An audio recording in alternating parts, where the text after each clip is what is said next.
Nebraska, and why I say this more now, this was something that Jeff Byers, the voice of Penn State Wrestling, and has been a frequent guest on the show, put in my ear. He said, out of all the teams that they face this season, Nebraska matches up the best in terms of head-to-head bouts with Penn State. And let's go over what they did to Michigan just before the Big Ten Network had the doubleheader, and then Michigan, who beat Iowa handedly, and Penn State beat Michigan handedly, but Nebraska beat Michigan handedly as well. They won 8 out of 10. The only winners for Michigan were Shane Griffith at 174 and Lucas Davison at 285.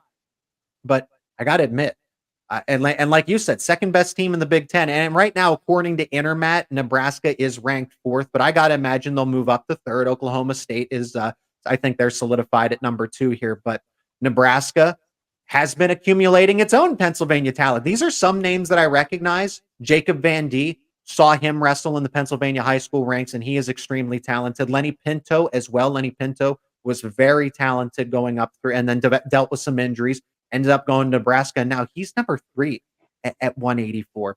Don't forget about Peyton Robb. Peyton Robb's been around for quite some time now in college wrestling, but he's and that's when Levi Haynes really truly started to emerge last season, whether was those matches against Peyton Robb. They still have Silas Allred.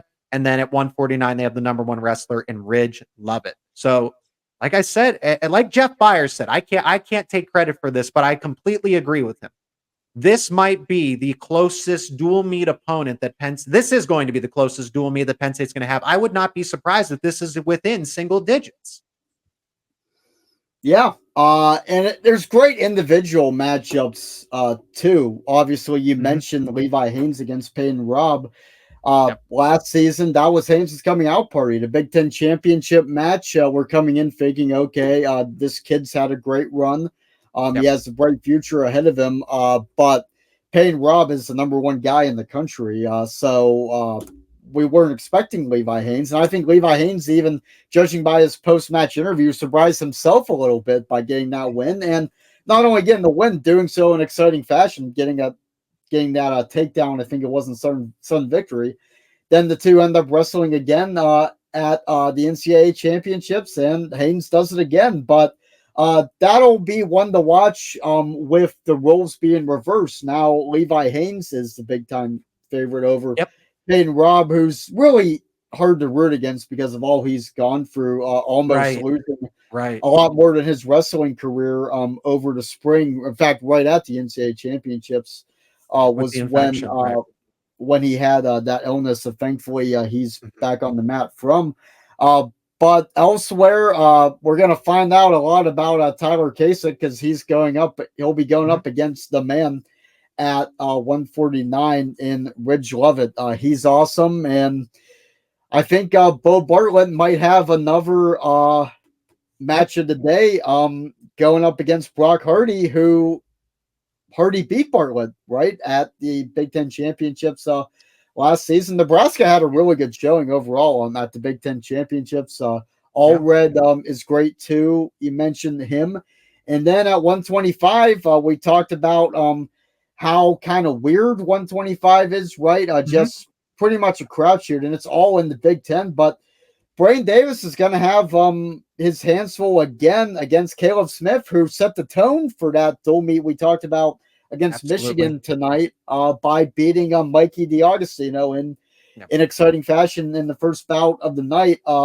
Nebraska's pretty loaded. I think Nebraska's better than Iowa, and Nebraska proved itself to be better than Michigan. Does Nebraska wrestle Ohio State this season? I don't know if it does. But we'd have to double check on that as well. But looking at this Penn State Nebraska dual meet at 125, you're getting a top 15 matchup, maybe even a top 10, depending on where Caleb Smith ranks after defeating a number 6 D'Agostino. Jacob Van D, I imagine, with defeating Ragusin, who was top 4, is probably going to move into the top 15 spot. Brock Hardy could be top 5 at 141. Ridge Lovett's not going to move. He's number 1. Peyton Robb maybe could move back into the top 5.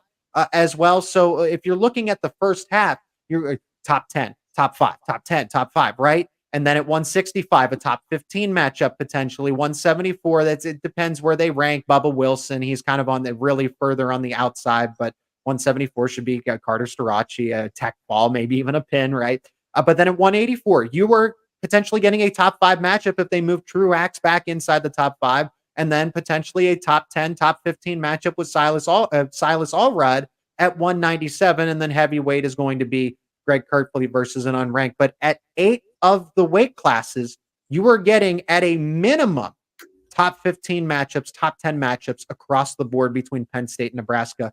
And it's fitting that that is going to be the last Big Ten dual meet for Penn State of the season. That one's on February 18th. That's a Sunday, and it's at 4 p.m.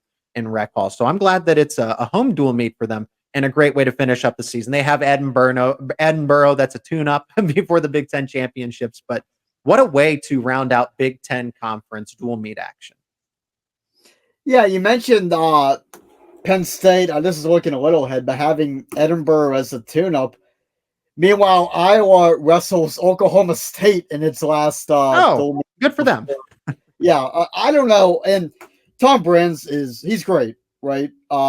People don't like the Brands brothers. I think pretty much every fan that isn't an Iowa fan doesn't like Tom, and especially Terry Brands. But they're great at what they do, and without this Penn State dynasty that Cael Sanderson has built, who knows how many national titles Tom Brands would have. But Iowa does this, I think, every year. For whatever reason, they like to end the regular season facing a powerhouse, and I just don't understand it.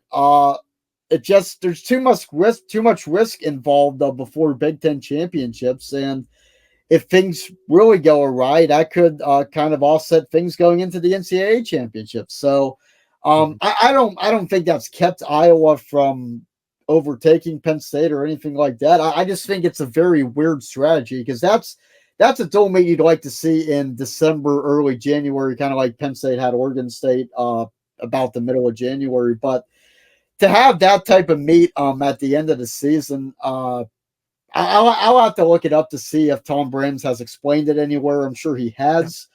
And I'm sure he is smarter than, in fact, I know he's smarter than I am when it comes to wrestling. But from the outside, I do not understand why Iowa does it that way. I just don't. In Penn State's case, now Iowa can wrestle whoever it wants. Cael Sanderson has picked up now 200 victories as the Nittany Lions head coach. What a career. Obviously, I can only, what is left to be said about what he did as a collegiate wrestler and then an international competitor, and then to get into coaching, go back to his alma mater, Iowa State, and then take a chance at Penn State and take over as the next head coach and creating this dynasty that is arguably the best program in all of sports history. 10 national titles out of the last dozen have gone to Cael Sanderson and Penn State. And he's had, in such a short time, 200 victories in Happy Valley. So, wow. I mean, what a job Cael Sanderson's done. But words can only explain so much, Joe, of just how successful. And they make it look so easy. People have said to me that Penn State wrestling is boring because all they do is win. Nobody challenges them. They just continue to distance themselves from the rest of the pack. 29-6 against the number 3 team in the country on the road. I mean, it almost felt too easy. And what a way to do it for your 200th victory.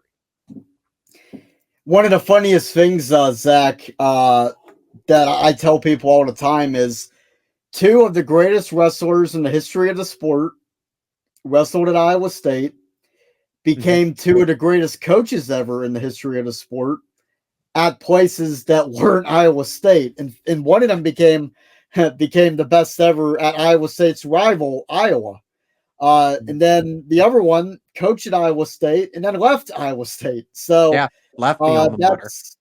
So that's something that Cyclones fans, I'm sure, think that's one of the great what ifs, right? Because Cael and Audrey Snyder wrote a great profile on this feature on this for The Athletic last spring that I'd recommend anybody reading that subscribes. But Cael came very close to staying at Iowa State, and if that happens, who knows what the history of wrestling looks like? Because it would all the dominance would be in the state of Iowa. But Luckily for Penn State and its fans, Penn State was able to get Cael. Cael called Penn State's program a sleeping giant, and the giant woke up, and now everybody else is the one sleeping.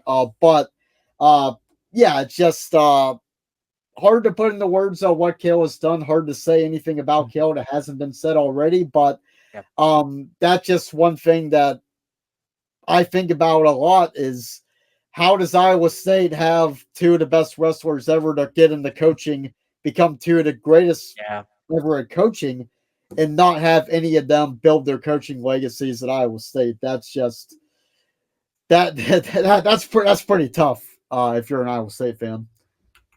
Penn State fans, be happy that you have Cael Sanderson as the wrestling head coach. Again, 200th career victory here, defeating Iowa 29-6, and recapping it all in close to an hour's time here. Joe, I really appreciate the time. I really do. Almost 60 minutes we spend together talking on the show about Penn State wrestling, but enjoyable. Penn State's got Rutgers on Monday in the Bryce Jordan Center, and then the following Sunday against Nebraska. That one's going to be a fun one, as we'll keep following it. We'll keep covering it. You can keep up with what Joe does over at NittanySportsNow.com. That is NittanySportsNow.com for the latest on the beat for football, men's basketball, wrestling, and so much more. NittanySportsNow.com, also on X, formerly known as Twitter. If you like what we talk about here on Locked On Nittany Lions, subscribe to the YouTube channel and wherever you get your podcast for the latest conversations around your favorite Penn State sports. Truly, football recruiting, men's basketball, men's hockey, wrestling, all of it is right here on Locked On Nittany Lions. Joe, thanks again for the time. I really appreciate it. Thanks for everyone tuning in